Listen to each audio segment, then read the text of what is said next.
I'm Jason. On my podcast, What Works, I interview authors, educators, executives, and people who work to change the world. I walk for a moment on their journey and learn from them. For me, that's what works. This is the What Works with Jason Todd podcast and videocast. Today, my special guest is Greg Githens. He is an author of How to Think Strategically. He's also a leadership and executive coach. And I've seen that he travels around the U.S. doing seminars, teaching people how to think strategically, which we're going to get into today. Welcome to the What Works podcast, Greg. Okay. Hey, well, thanks much, Jason. It's a pleasure to be here. So you're in Florida, and I hear originally from Ohio. Which one do you like better? Well, I like both, to tell you the truth. You know, the story of why I'm here in Florida is that my wife liked the winters in Florida better than the winters in Ohio. So she kind of made that decision, and here I am. I've always just said, get me to an airport and I'm good. I miss some of the things about the snow and the winter and all of that, but I got to say that walking outside in January in a t-shirt, it is pretty good.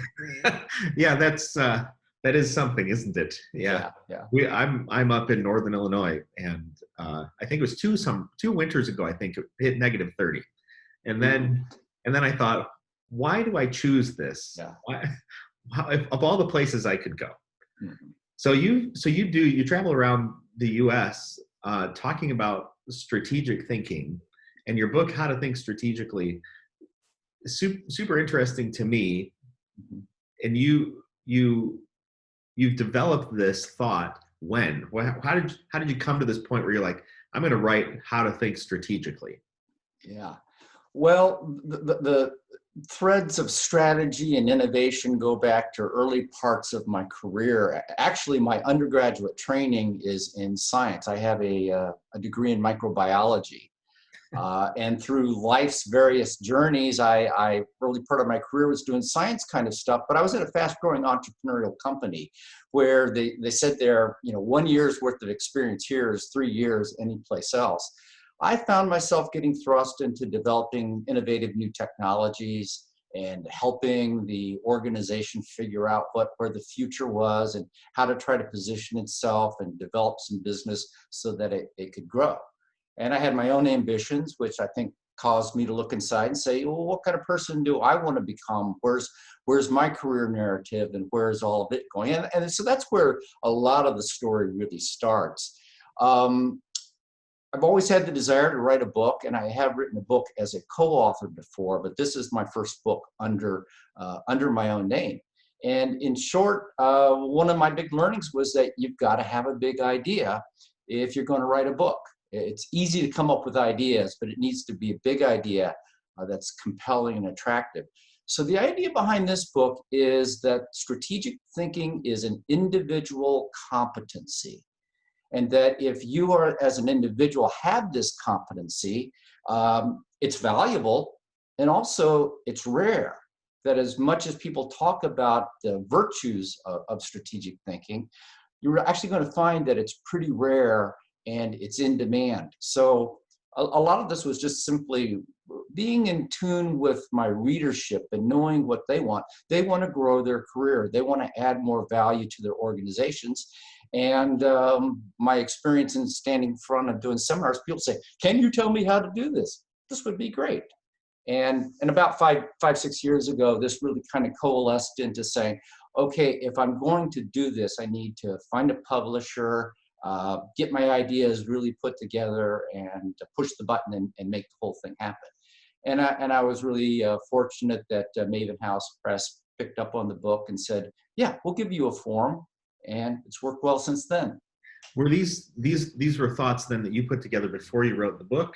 Or did you come to this idea of like, hey, I want to put this idea for strategic thinking together, and then I'm going to research it and compress it into a book?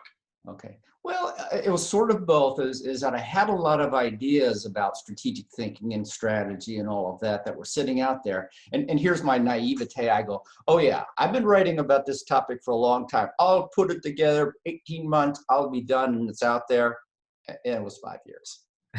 And so there was a part of the book that took place that as I really started to get into trying to say, how do I express these ideas clearly and in a way that who I think the average reader can get their arms around this and move beyond the abstractions and find a way that they can personalize this and internalize it. It was a lot of writing and rewriting and writing and rewriting and so forth. And that's why it took a lot longer than I ever thought it would. One of the things I noted in your book is your style of writing. Mm-hmm. And it's interesting that you said, you're a scientist, and it seems to me maybe that you are a scientist just innately. You have a highly outlined type of writing. So for instance, in your preface is broken down into sections, and that's not my experience in a lot of books. A lot of times it's just pages and pages of preface, which is sometimes I find to be interesting, and sometimes I find to be sort of like you had to write a preface. and you instead break it down into these bite-sized chunks, and then even recap. I think it's in the preface. You recap each chapter in a paragraph, exactly what you're going to pull out in each chapter. I find it to be, I'm not sure if the word is analytical, or it's simply highly organized. It's just broken down very concisely. And I find that style to be interesting. It's pleasing to me because it's how my mind works. Yeah.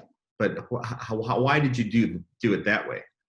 I think that first off, my first obligation and duty is to my reader, and to help my reader get through these things, knowing that this topic is a very difficult topic. It's an abstraction, right? Yeah. And so how do I help people work through these abstractions? So one of them is obvious, and every public speaker knows this. You need to tell your audience where you're going to be taking them. Yep. And you need to give them some ideas of what they're trying to do. One of the things that I talked about in the preface is called meaningful learning. And I know this because I've taught a lot of seminars. People go to the seminar, they have a great time. Oh, good speaker, good stuff. But they go back and it just kind of evaporates. You know? One of the challenges of learning is to figure out how to take new knowledge and to anchor it into your mind, to build a scaffolding into your memory. So in the preface, I talk a little bit about what's called meaningful learning. And I just briefly mentioned that driving a car involves some strategic thinking. It involves anticipation of where you want to go, but also awareness of all of the other vehicles around you. And I note that you've read books about people who have been successful in their lives in leading a business or a military campaign or whatever. So within each of us, there are lots of experiences that we have that invoke in some sort of way strategic thinking, but yet they're not quite sufficient. So I'm trying to say this is the starting point. And then as you get into the book, I'll help you build onto that scaffolding some things that will make you more effective at what you're doing, what you want to do. Yeah. Well, you did it well, I feel, which is one data point, right? But it's meaningful to me. And that's, and I think one of the things also that you talk about is this idea that there's strategy and there's a goal. You tease that out I think in the context of what I write down in my notes. I think you're a lover of words and definitions, because you're very clear about certain words and certain definitions. Where's that come from, and how does that relate to this idea of strategic thinking? Well, words obviously matter, and words are the ways that we lead. It's the rhetoric that leaders have, and it's in the nuances of the words. I start off chapter 1 with a question and answer, and the question is, what is the one factor that is overlooked by even the most experienced of all strategists? And the answer is ambiguity. Ambiguity is about how we make sense of the world around us. And one of the things that leads to a lot of misunderstanding, poor communication, is that we use different words, or one word can have multiple different meanings of this. So if we want to make sense of the world around us, and we want to come to an agreement in our sense making as we work with others, we really need to start with words. We need to say, this word in this context has this kind of meaning, and find some sort of shared understanding of that. Otherwise, you see this in all kinds of organizations. People are pulling off in different directions based on their narrow interpretation of the same shared experience that they have. It's getting that agreement is ever so difficult. So one thing I think is important to notice then is strategy is a lot about sensing, bringing in signals, and then sense making. So there's an individual sense making, but eventually there needs to be a collective sense making to pull that alignment that everyone says is so important to getting things done in organizations. So when you think of this idea of words and definitions, and I agree with you, I use the example of love. If I were to say, I love someone, and they say, I love you back, those words might mean different things, right, based on our own experiences and what we've evaluated from our own lives. There are certain boundaries on these words, yes, that we don't necessarily share until we define them. mm-hmm. And I think that's what you're doing in your book. You're slicing and dicing some of these words to make sure that we really understand where the word fits. And then you're doing it I feel like it's analytically. Mm-hmm. Is that kind of your sense? Yeah, well, it may feel academic to say that, but I think that if you are going to be a thinker, if you're going to have acumen, you have to be willing to peel the onion back and go in a little bit deeper to that. So I think it's really important that we have an appreciation of nuance. And so one of the ways that when we can look at a strategy, I would claim that a nuanced strategy is better than a generic strategy. So that when we look at an individual and say, is he or she a good strategic thinker? Or if we look at an organization and say, do they have good strategy or bad strategy? Well, one of the ways that we make that distinction is in looking at the nuances. So it goes back to the context, like your example of just saying, I love you, well, is done in a context. If you're saying that to a romantic partner, that context helps us to know what you really mean. If you're saying it to one of your buddies that you're just come off the golf course, of, I love you, man, you know that to be a different context. Mm-hmm. Where did you first start seeing this stuff in action? Because I feel like at some point in time, because I think you've been a leadership coach for mm-hmm. quite some time. Right. Where did this shift start in you, or has it always been there? Because you're a scientist, I know that. So you're always evaluating, and you're trying to fit things into good definitions. To some extent, yeah. How did this develop? Well, I think the big question to ask is what causes success and what causes failure. Okay. And years ago, I started a little informal project that in asking audiences and people, I started saying, what is it that causes a project to be successful? And what is it that causes a project to fail? So everybody kind of knows that.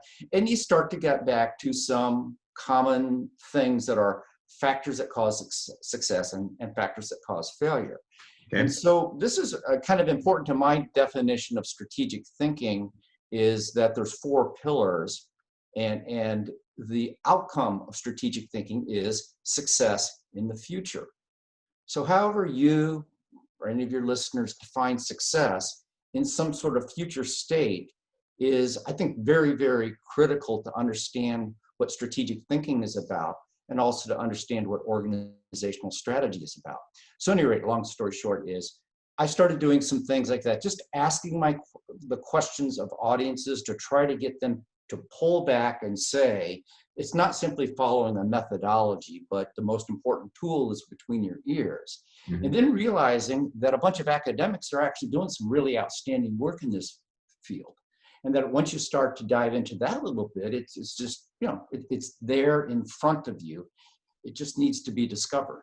And I think part of my responsibility is to help people discover what those things are, because frankly, people don't want to dive into all the academic papers. They don't want to do all the research. They want it served up to them fairly nice and neat. Yeah, which is, I think, a starting point, but experience and probably particularly evaluated experience is where the change is made Hmm. and the lessons start to become internalized and then are found to be successful, and then those start to become part of you until it's second nature. I get this idea that, this idea of strategic thinking and how you work through things has become second nature to you in a lot of different ways, Hmm. because it's so clearly articulated. How do you go about your learning process? How that's because it's you have this process of evaluation. So if you're collecting a lot of information, Hmm. how do you organize it? How do you keep track of it? And how do you build out your Hmm. your future strategy? Yeah, yeah. Well, I think a lot of it starts with stories. There are Okay. stories of good strategy and successful strategic thinking all around us. And the principles are found by picking apart the story. It's not just she came, she saw, she conquered, and all was good. But it's to really start to dig into a whole bunch of factors, one of which is simply decision making at critical moments. Do we understand why she made a decision to do this rather than that in this particular story? And that's where you start to see some of the things of the way they organize their thoughts, the way they start to move their resources around. That's where you really start to see strategy. So I just like to look at stories and then to unpack that story in a way that I can see where the decisions are made and where things are reconfigured, and then look at the results of that. Recognizing, of course, that a lot of times it's simply luck. Yeah, you unpack that as well. So Yeah. who was it? It was Benjamin Franklin, I think, who said luck favors the prepared, Yeah. which I find to be true. Yeah. I think it's also a mindset that people look for. Maybe it's a teachable mindset. I think it might be that people can look for opportunity and people can look for connections, and you unpack some strategies to help a person figure out, or to not figure out, but help a person to think strategically. Hmm. And you did it. I think you did very well. One of the first ones is curiosity. Yeah. How does curiosity play into this for you? Okay. Um, well, look, I'll back up and to say that I think one of the most outstanding features of my book, Yeah. and for anybody that picks up a copy and look at it, I'd encourage you to look at the 20 skills, 20 micro skills of strategic thinking. And the very first one that I describe in the book is curiosity. Um, and everybody knows what curiosity is. We've seen it in ourselves, we've seen it in our children, we've seen how organizational culture tends to drive the whole thing out.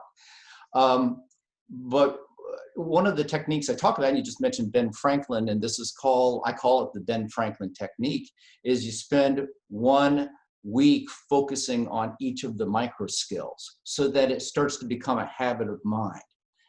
I usually start people off with curiosity because it doesn't take a lot of explanation to know what curiosity is all about. But the basic idea is the more curious you are, the more apt you are to become a good, competent strategic thinker. The more apt you are to notice those interesting little weak signals that are out there that may have a greater effect in the future. So I just tap into my natural curiosity, and but I always think I can be improving upon it as well. I just don't sit back and see that as, oh, okay, well, I've always been a curious person. It's how can I be an even more curious person, Yeah. and do it with the idea that I'm looking for something useful and valuable, as well as just simply being playful and whatever other kinds of things that come up with curiosity. Because one of the big challenges we all have is that we're inundated with signals. Yeah. And how do we pick out the signal from all the noise? That- There's no easy answer to that, but it's to be aware that that could be a problem. but you have a framework that you put into place to help pick out the signal for the noise in as part of developing a strategy. Yeah. Well, I think it goes back to what I said earlier. It's about sensing and sense making. So another micro skill is an open-minded stance. It's to be aware. This is one of my biggest personal problems. I tend to do what they call steamrolling. I tend to think I have the answers, and I just rush over other people and what they think. And it's to stop and say, no, I want to find out what that other person can teach me, and what little insight or data point that they may have to look important. So it goes along with that, not just simply saying I have all the answers, but it's to have the humility to say there's so much that I don't know about what's going on.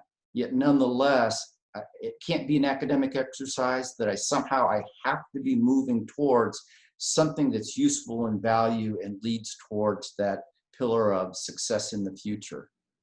Yeah.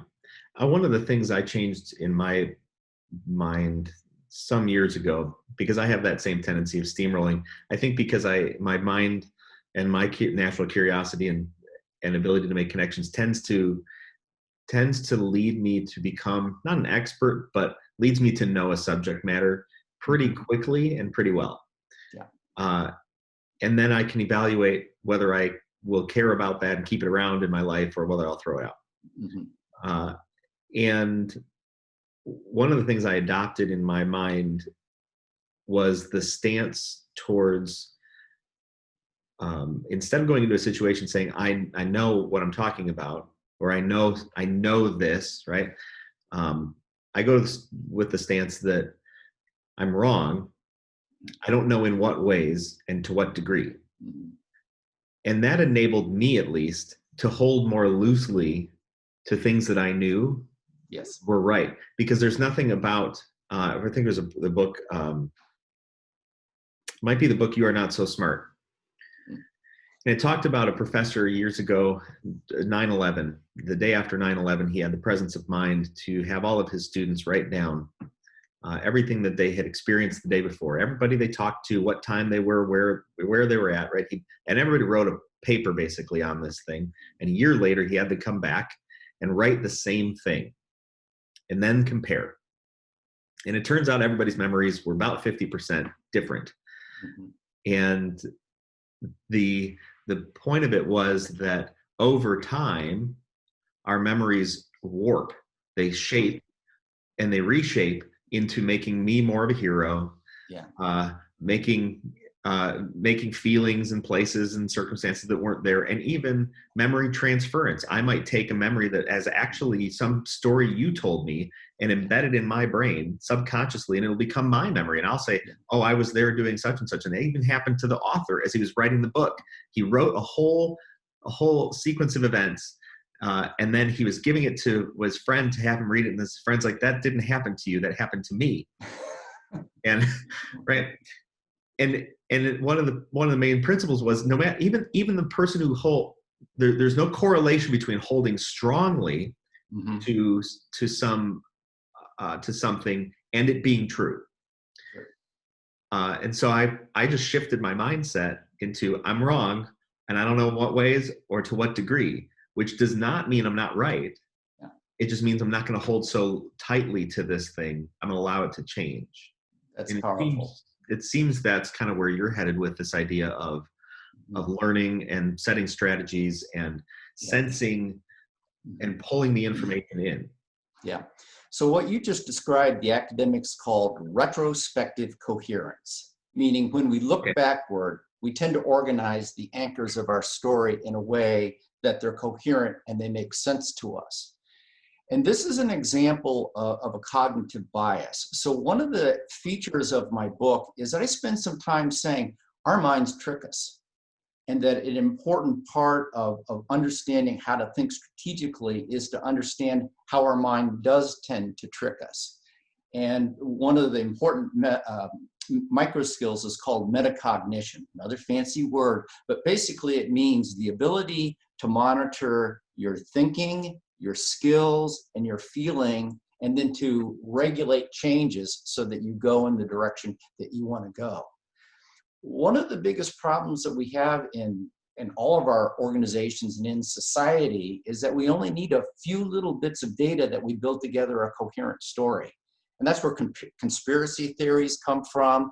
That's where you see, it's called my side bias, where you'll see a lot of top managers of organizations say, we have the best people in the business.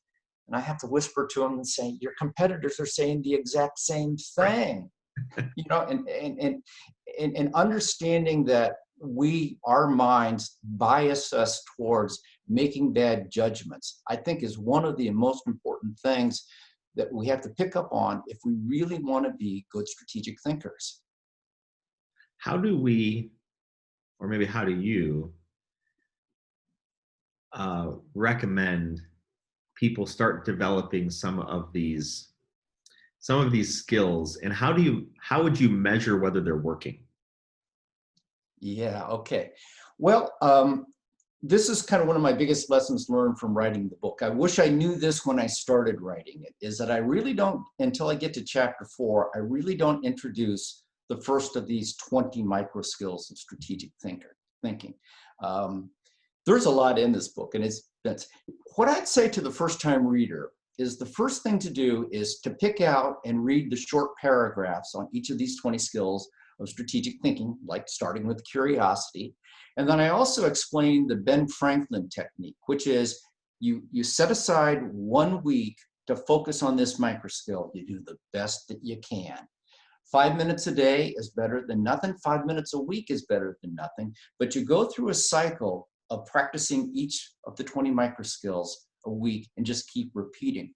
All of a sudden you find that your mind, you start to develop the right kinds of habits of mind that will help you look at situations in a different kind of way.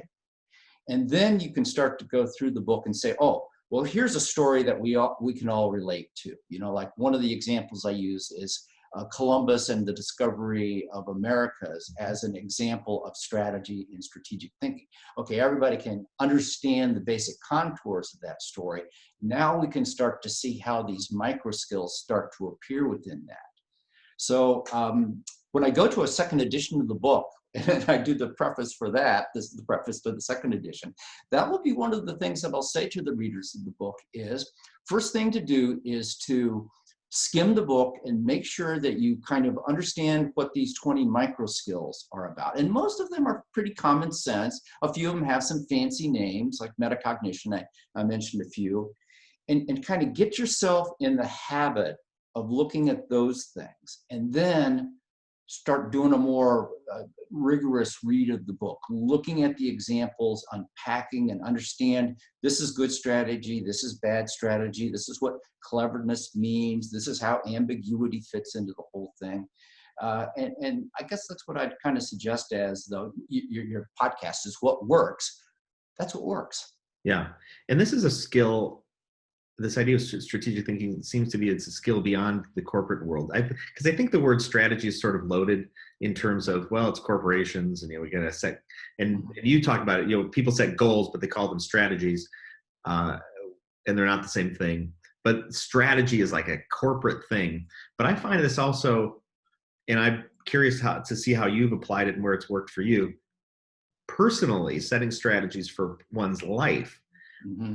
Because I know that at least for the people that I talk with, a lot of people are trying to figure out, what's my purpose in life? Where am I headed? And what's my future going to be? And they're building these structures for their futures to achieve some certain end. And sometimes that end is ambiguous and they don't even know where they're headed. Sure. Me too, many times, right?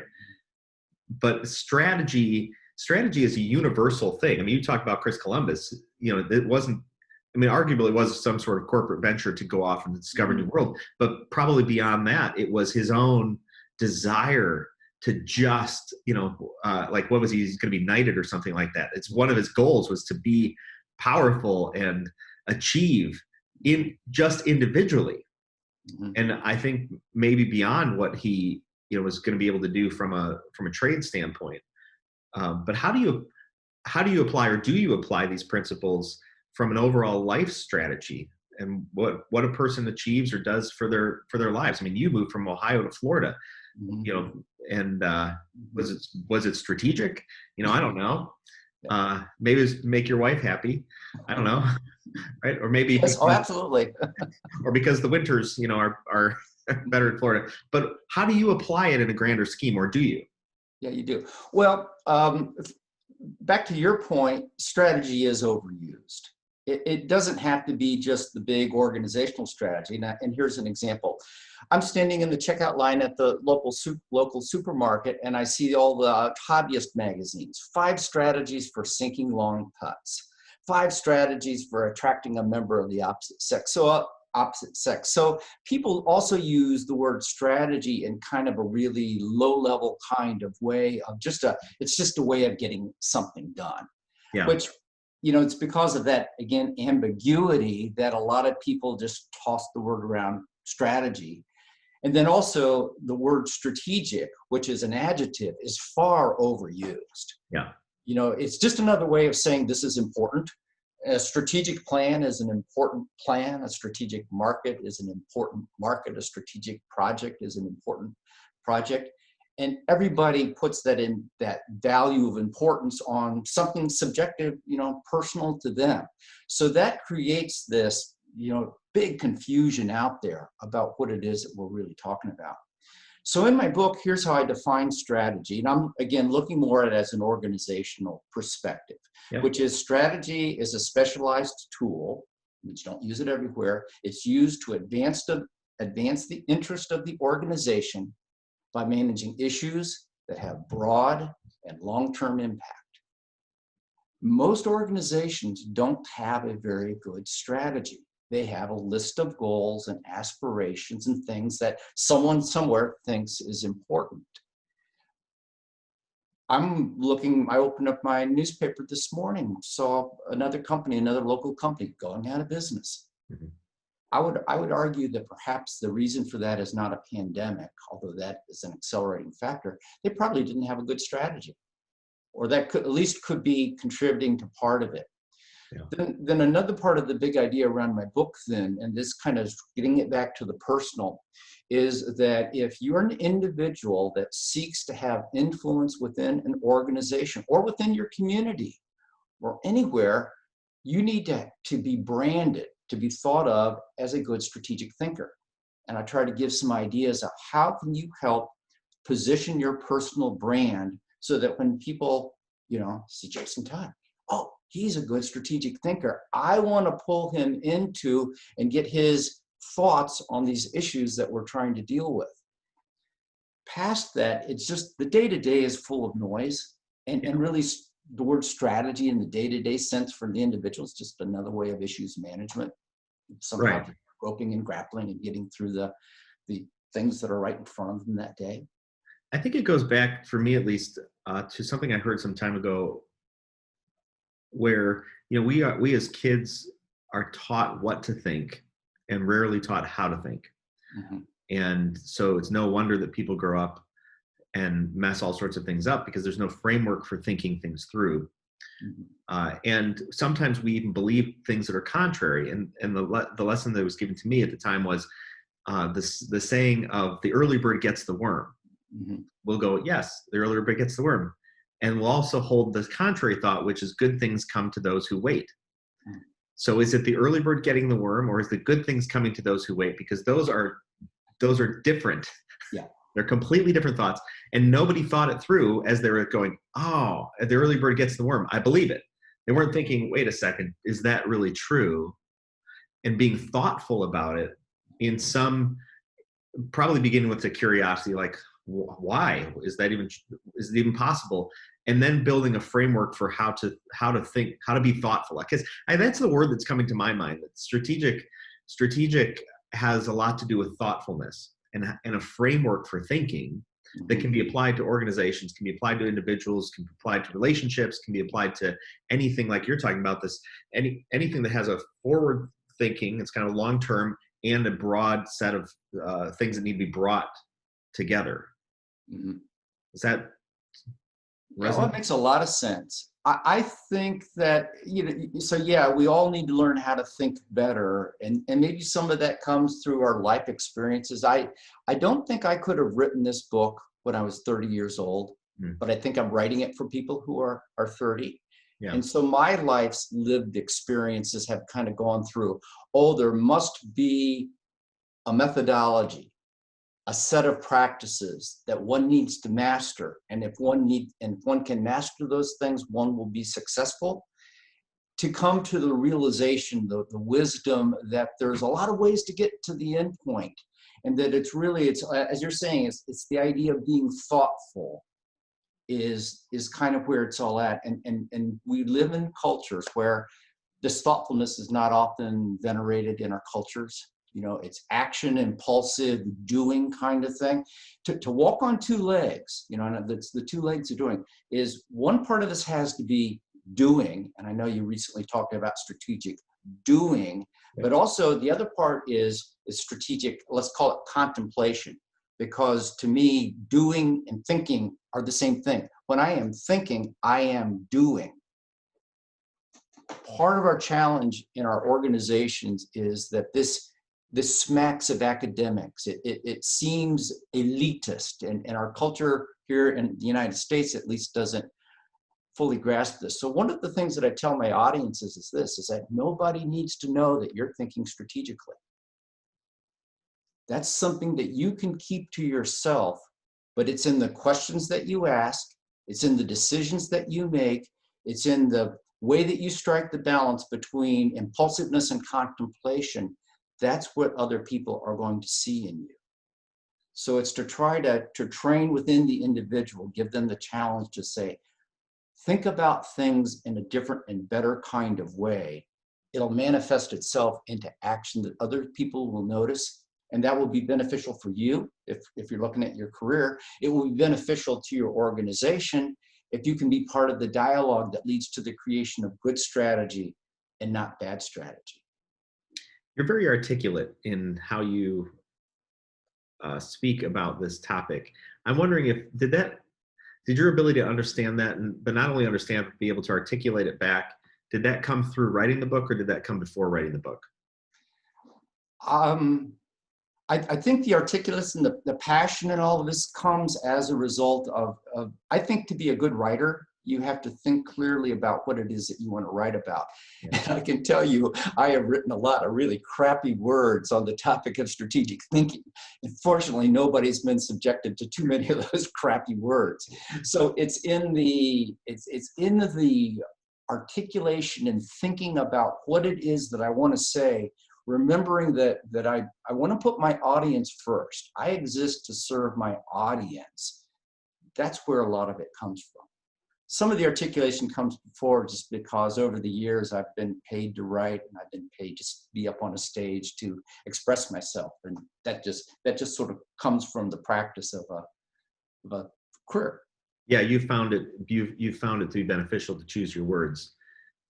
But it's interesting to me because, you know, years ago, I would in my family, I would say something and I would choose the word properly, and I would sometimes correct other people's words, which is never something probably to do to a person, certainly not a family member. Mm-hmm. And it was, I'm not sure if it was looked down upon, but it was sort of criticized. And I thought, well, but I found there to be value in thinking about how to say something, to really think, is that what I want to say? Now, you mentioned that your book took you 5 years and you thought it was going to take you 18 months, which resonates with me because I've talked about writing a book for a very long time, and I've even started writing a book. And I might be 3,000 words into this book that I thought I was going to finish by the end of the year.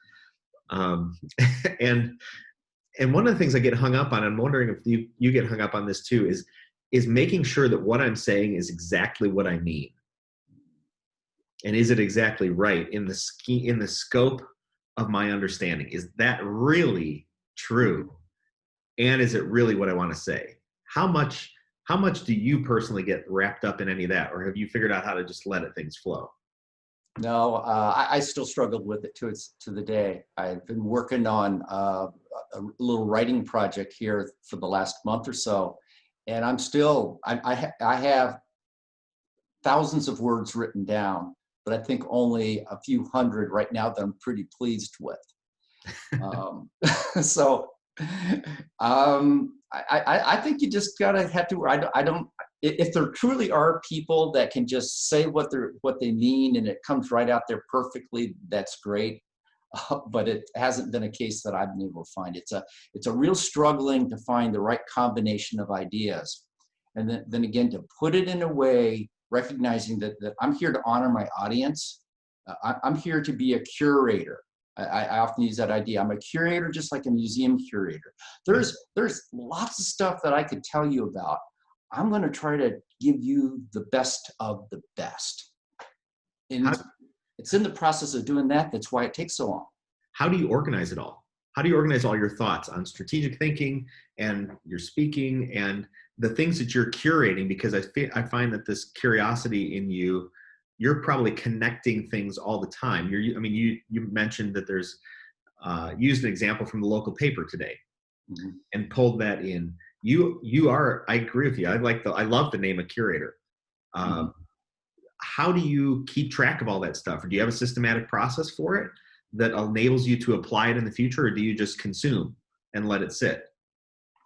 It's probably a little bit more of the latter. So if you could see the desk that's in front of me, I'm not a neat desk person, which my wife will quickly point out to me. And that's probably part of my organizational pattern is it's to collect, but then to go take a walk and look for an insight. And one of the things that I write in my book is insight is the secret sauce of strategy. Mm-hmm. That when you're trying to think strategically and you're not quite sure where to go with your thinking, search for an insight.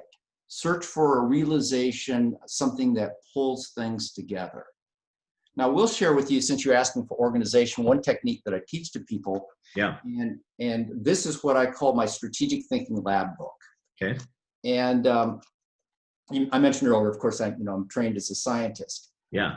This book here is dedicated just to ideas and reflections and things that I observe and presentations I've gone to that are all around strategy. And I've got a couple of others that have gone. And this is one of the things that I have my clients do as part of our coaching experience, is to purchase an inexpensive little book like this. And it's dedicated solely to the idea of strategy and strategic thinking. And then I come back and I look through this, and it's like, all sorts of head-slapping moments come back to me in doing that. I mentioned the micro skills technique earlier. Often when I'm on one particular week's worth of micro skills, I take and write down some things that I'm doing in my little research. I go out into a little web search on it. And I see something interesting and I just mark it down, and then I'll find myself coming back to it later on and say, that helps a lot. One recent example of that is around resilience. So one of the strategic thinking micro skills is personal resilience. Okay. And it was my week for doing personal resilience, and I went out and I found some interesting little things that other people have written and researched around resilience. I popped them into that book. Well, it turned out that when the pandemic really caught all of us to be living inside, I found that a whole bunch of people wanted to know about resilience. And I pulled those things out, and I've been able to establish some thought leadership around the idea of resilience and the connection of good resilience to strategy. I think that the word of 2020, the dictionary word of the year, is going to be resilience. That's my prediction. That's probably true. Yeah. Because it's everywhere. I read something, and it was some time ago, and I don't remember the specifics of it, but one of the markers of an individual's long-term success was resilience. Mm-hmm. Their ability to bounce back from situations that would be introduced into their lives. Those unplanned circumstances, like we've experienced recently with the COVID thing. Sure. Because the people, we can all go through the same experience, but the people who can bounce back from it will turn that into success and turn it into strength. So back to your notebook thing, how do you determine what's worthy of writing down in a notebook? Oh, I try not to be too discriminating. Yeah. I think it's better to have a bias towards put it down there and see if it turns out to be truly interesting and useful a little bit later on. Uh-huh. So I would go for quantity, not quality, and just try not to be too judgmental in that. Because it's an important part is we're trying to find the weak signals, or what I also often refer to as pockets of the future in the present. So some things that we're not noticing right now might turn out to be really important in the future. Yeah, that's interesting. Weak signals, pockets of the future in the present. Present, yeah. That's an interesting way of looking at it. Do you reread your notebooks? Or I do. Just as probably not as a systematic process, but you probably, once in a while you get curious and you go back and read it? How does that work? Oh, there's no real rigor to that, but like I'm just saying, I think I'll go sit in a different chair for a minute and get away from looking at the computer screen for a while. I might just pick it up, go over, sit at it, and just see what pops up. Yeah, for me, I became disappointed many years ago because I would experience the phenomenon where it's like having a dream, and then you forget the dream, and you're like, but the dream was so good.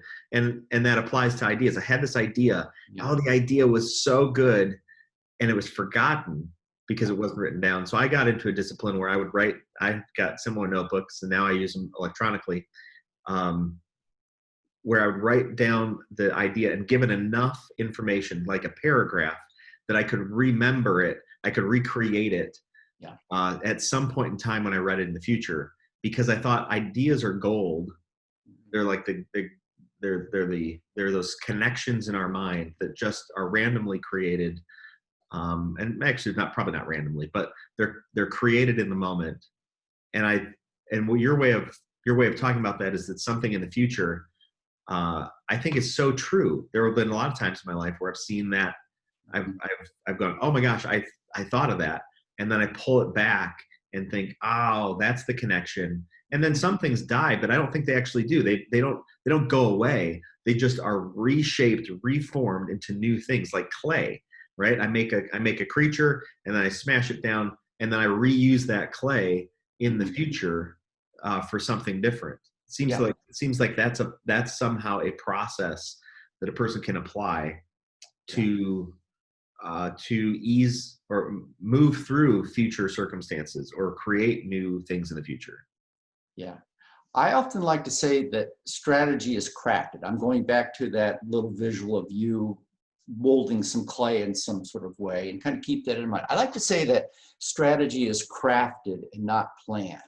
Mm-hmm. It has some raw ingredients, and what we're trying to do is manipulate the raw ingredients, which are basically ideas.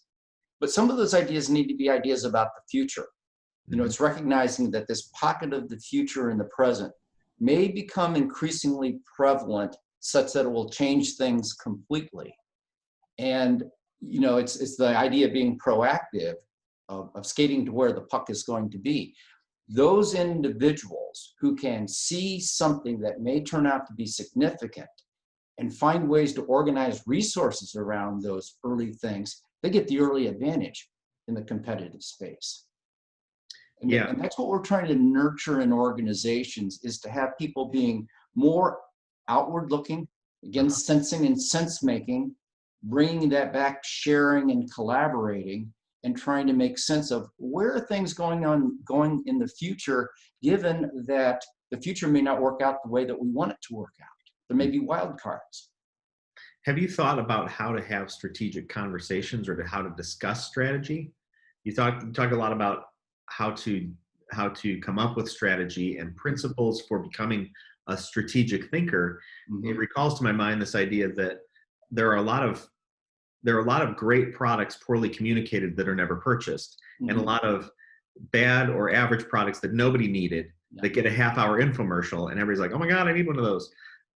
So let's say you've got this great strategy, mm-hmm. you've thought it through. Have you thought about how to coach people into communicating strategy? Yeah. I call that process dialogue and deliberation.